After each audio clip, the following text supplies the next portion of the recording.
来，吃。和好啦。奶奶，我们也没吵架呀。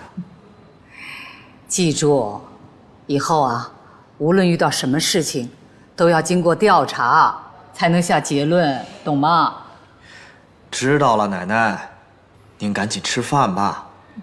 奶奶，我今天想跟西城一起去公司。哎呦，去什么公司啊？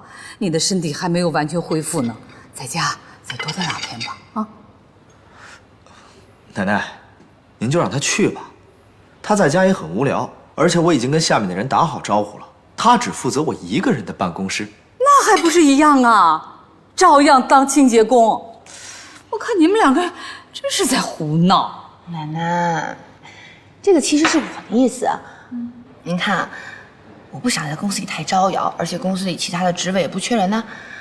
我觉得当清洁工也没有什么不好。奶奶，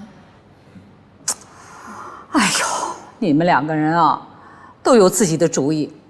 我年纪大了，哎呀，也管不了你们了，随你们的便吧。谢谢奶奶。